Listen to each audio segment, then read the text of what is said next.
For the past 5 years, I've been investigating this question of where good ideas come from. It's the kind of problem I think all of us are intrinsically interested in. We want to be more creative, we want to come up with better ideas, we want our organizations to be more innovative.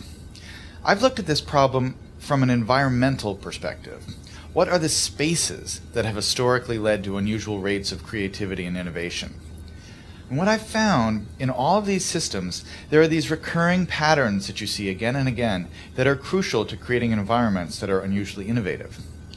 One pattern I call the slow hunch, that breakthrough ideas almost never come in a moment of great insight, in a sudden stroke of inspiration.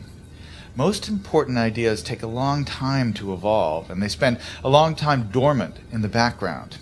It isn't until the idea has had 2 or 3 years, sometimes 10 or 20 years to mature, that it suddenly becomes accessible to you and useful to you in a certain way.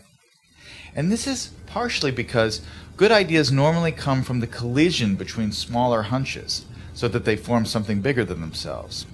So you see a lot in the history of innovation, cases of someone who has half of an idea. There's a great story about the invention of the World Wide Web in Tim Berners-Lee. This is a project that Berners-Lee worked on for 10 years. But when he started, he didn't have a full vision for this new medium he was going to invent. He started working on one project as a side project to help him organize his own data. He scrapped that after a couple years, and he started working on another thing. And only after about 10 years did the full vision of the World Wide Web come into being. That is, more often than not, how ideas happen. They need time to incubate, and they spend a lot of time in this partial hunch form. The other thing that's important when you think about ideas this way is that when ideas take form in this hunch state, they need to collide with other hunches.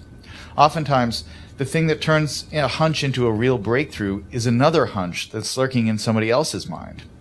And you have to figure out a way to create systems that allow those hunches to come together and turn into something bigger than the sum of their parts. That's why, for instance, the coffee house in the Age of the Enlightenment, or the Parisian salons of modernism, were such engines of creativity, because they created a space where ideas could mingle and swap and create new forms.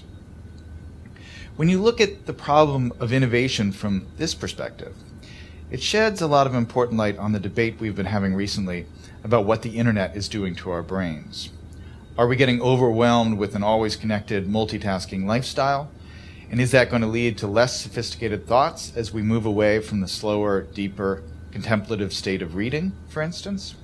Obviously, I'm a big fan of reading, but I think it's important to remember that the great driver of scientific innovation and technological innovation has been the historic increase in connectivity, in our ability to reach out and exchange ideas with other people, and to borrow other people's hunches and combine them with our hunches and turn them into something new.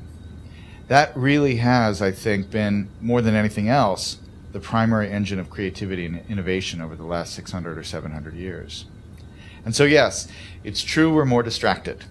But what has happened that is really miraculous and marvelous over the last 15 years is that we have so many new ways to connect and so many new ways to reach out and find other people who have that missing piece that will complete the idea we're working on, or to stumble serendipitously across some amazing new piece of information that we can use to build and improve our own ideas.